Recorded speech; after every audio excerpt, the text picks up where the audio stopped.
जमशेदपुर के पूर्वी विधायक जिंदाबाद।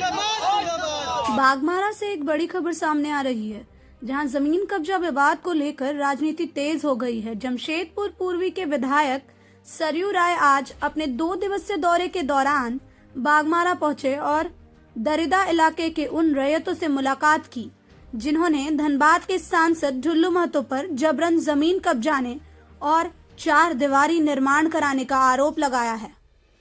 बताया जा रहा है कि कुछ दिन पहले इन रैयतों ने धरना देकर अपना विरोध दर्ज कराया था। वहीं 3 साल पहले भी ये लोग सरयू राय से मिलकर अपनी पीड़ा साझा कर चुके थे और न्याय की गुहार भी लगाई थी।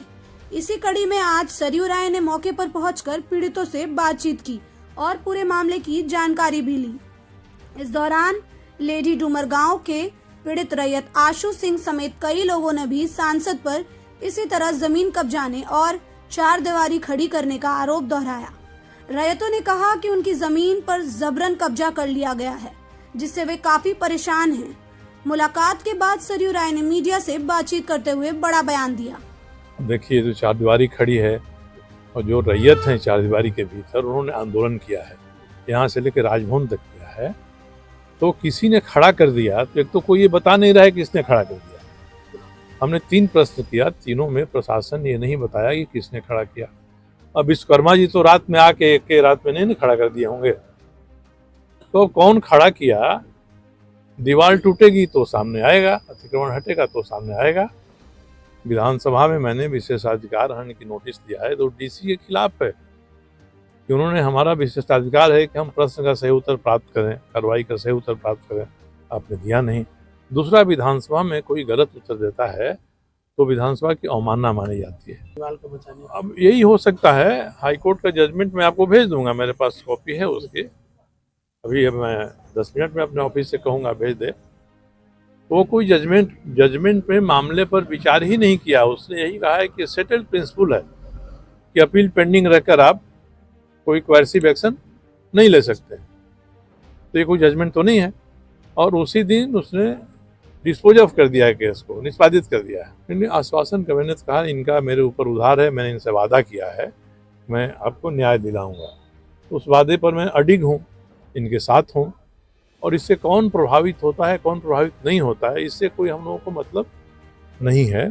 सरकार मान रही है अतिक्रमण है, सीओ उसको हटाने का आदेश दे रहा है, तो डीसी को तो उस आदेश को बढ़ चढ़कर लागू कराना चाहिए, न कि हमारे यहाँ कोई अपील है तो आप सुनवाई करिए, उसका निष्पादन कर दीजिए। लगता है कि दम है तो आप सीओ के ऑर्डर के खिलाफ कर दीजिए, तो लोग जाएंगे, ऊपर जाएंगे। तो इसलिए मैंने कहा कि यहाँ के जो उपायुक्त हैं उनका आचरण इसमें संदेह से परे नहीं है। क्यों कोई पढ़ा लिखा व्यक्ति, आईएएस व्यक्ति, ब्रिलियंट व्यक्ति इस तरह से कोर्ट के फैसले के बारे में विधानसभा के अध्यक्ष जो चिट्ठी लिखेगा उसमें लिख रहा है, उसको तो तस्दीक कर लेनी चाहिए कि हाईकोर्ट ने क्या आदेश दिया है। हाईकोर्ट में मामला पेंडिंग नहीं है, वो लिख रहे हैं कि हाईकोर्ट में मामला पेंडिंग है, इसीलिए हम अपने यहाँ अपील का निष्पादन नहीं कर पा रहे हैं। कोई मामला पेंडिंग नहीं है, आपको निष्पादन करने से कोई नहीं रोक रहा है। अब तो पहले ही दिन जब ऐसे लोग अपील कर रहे हैं जिनका कोई भी संबंध नहीं है इस मुकदमे से, तब तो कोई किसी के मुकदमे के खिलाफ में जाकर अपील कर देगा, आप पेंडिंग रख दीजिएगा। तो इसलिए मैंने कहा कि मैं दरिदा के लेडी डूमर के जो लोग हैं, मैंने इनको वादा कर दिया तो सोच समझ कर किया। ऐसा नहीं कि मैंने भावना में आकर कर दिया। मैंने ही वादा किया है कि आपके साथ अन्याय हो रहा है, मैं आपको न्याय दिलाऊंगा। अब 4 दीवारी के पीछे तो कुछ पता नहीं है, मुझे तो नहीं पता है, और ये तो प्रशासन शासन को बताना चाहिए। विधानसभा में मेरे प्रश्न के उत्तर में इन्होंने बताया नहीं कि किसने ये अतिक्रमण किया है दीवार खड़ा करके। ये लोग कहते हैं, ये लोग अपना विचार व्यक्त करते हैं, इनका विचार है, हम ये नहीं कहेंगे कि उनका विचार सही नहीं है, मगर हम चाहते हैं कि सरकार ही इसके बारे में बताए।